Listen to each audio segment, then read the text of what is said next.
ಪ್ರೋಜಿನಿ mapping ಹೇಗೆ ಮಾಡಬೇಕು ಅಂತ ಹೇಳಿ ತಮ್ಮ ಮುಂದೆ ಇಡ್ತೇನೆ. ಮೊದಲನೇದಾಗಿ ಎನ್ಯುಮರೇಷನ್ ಫಾರ್ಮ್ ತಾವು ನೋಡಿರಬಹುದು. ಎನ್ಯುಮರೇಷನ್ ಫಾರ್ಮ್ ನಲ್ಲಿ BLO ಹೆಸರು ಮತ್ತೆ ಮೊಬೈಲ್ ನಂಬರ್ ಅಲ್ಲಿ ನಮೂದಿಸಲಾಗಿರ್ತದೆ. ಮತ್ತು ಅದೇ ರೀತಿ ಮೇಲಿನ ಏನು ಕಾಲಮ್ ಇದೆ ಅದರಲ್ಲಿ ಯಾರು ಮತದಾರರಿದ್ದಾರೆ ಅವರ ಹೆಸರು, ಅವರ ವಿಧಾನಸಭಾ ಕ್ಷೇತ್ರದ ಸಂಖ್ಯೆ, ಹೆಸರು ಮತ್ತು ಭಾಗದ ಸಂಖ್ಯೆ ಎಲ್ಲದೂ ಇಲ್ಲಿ ನಮೂದಿಸಲ್ಪಟ್ಟಿರ್ತದೆ. ಮತ್ತು ಅವರ ಹಳೆಯ ಫೋಟೋ ಇದರಲ್ಲಿ ಇರುತ್ತದೆ. ಮತ್ತು ಅದು ಸ್ಪಷ್ಟವಾಗಿಲ್ಲ ಅಂತ ಹೇಳಿದ್ರೆ ನೀವು ಹೊಸ ಒಂದು ಫೋಟೋವನ್ನು ಕೊಡಬೇಕಾಗ್ತದೆ. 2 ಫಾರ್ಮ್ BLO ನಿಮಗೆ ನೀಡಿರ್ತಾರೆ. ಅದರಲ್ಲಿ ಎರಡು ಫಾರ್ಮ್ ಅನ್ನು ತುಂಬಬೇಕು, ಒಂದು ಫಾರ್ಮ್ BLOಗೆ ಮರಳಿಸಬೇಕಾಗ್ತದೆ.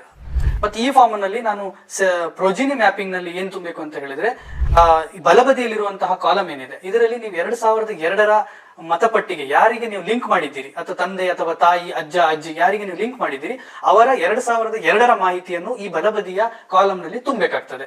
ಅದರಲ್ಲಿ ಏನ್ ಕೇಳಲಾಗಿದೆ ಅಂತ ಹೇಳಿದ್ರೆ ಹೆಸರು ಕೇಳಲಾಗಿದೆ. 2002ರಲ್ಲಿ ಹೇಗೆ ಹೆಸರಿದೆ ಅದೇ ರೀತಿ ನಮೂದಿಸಬೇಕು. ಮತ್ತು ಮತದಾರರ ಎಪಿಕ್ ಸಂಖ್ಯೆ ಏನಿದೆ ಅದನ್ನಲ್ಲಿ ಕೇಳಲ್ಪಟ್ಟಿದ್ದಾರೆ, ಅದು ಇದ್ರೆ ಸಹಿತ ನೀವು ನಮೂದಿಸಬಹುದು, ಇಲ್ಲ ಅಂದ್ರೆ ಇಲ್ಲ. ಅದೇ ರೀತಿಯಲ್ಲಿ ಸಂಬಂಧಿಕರ ಹೆಸರನ್ನು ಕೇಳಲಾಗಿದೆ.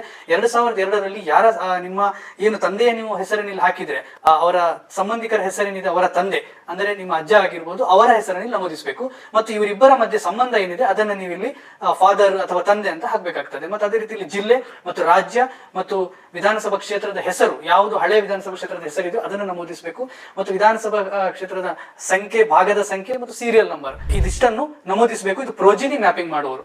ಮತ್ತು ಅದೇ ರೀತಿಯಲ್ಲಿ ಪ್ರೋಜಿನಿ ಮ್ಯಾಪಿಂಗ್ ಮಾಡುವವರು ಕೆಳಗಿನ ಏನು ಕಾಲಮ್ ಇದೆ ಅದನ್ನ ಎಲ್ಲಾ ಮತದಾರರು ತುಂಬಬೇಕಾಗ್ತದೆ. ಅದೇ ರೀತಿಯಲ್ಲಿ ಪ್ರೋಜಿನಿ ಮ್ಯಾಪಿಂಗ್ ಮಾಡುವವರು ಈ ಕಾಲಮ್ ಅನ್ನು ತುಂಬಲೇಬೇಕು.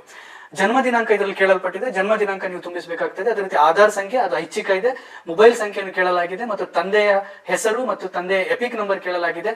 ಅದನ್ನ ನಿಮ್ಮ ID ಕಾರ್ಡ್ ನಲ್ಲಿ ಇರುವ ಪ್ರಕಾರ ಆ ಹೆಸರನ್ನು ತುಂಬಬೇಕು. ಮತ್ತು ತಾಯಿಯ ಹೆಸರು ಮತ್ತು ತಾಯಿಯ ಎಪಿಕ್ ನಂಬರ್ ಮತ್ತು ಸಂಗಾತಿಯ ಹೆಸರು ಮತ್ತು ಸಂಗಾತಿಯ ಎಪಿಕ್ ನಂಬರ್ ಅನ್ನು ಇಲ್ಲಿ ನಮೂದಿಸಬೇಕು. ಅದೇ ರೀತಿಯಲ್ಲಿ ಈ ಫಾರ್ಮ್ ಫಿಲ್ ಆದ ನಂತರ ಒಂದು ಸಹಿಯನ್ನು ಹಾಕಬೇಕು.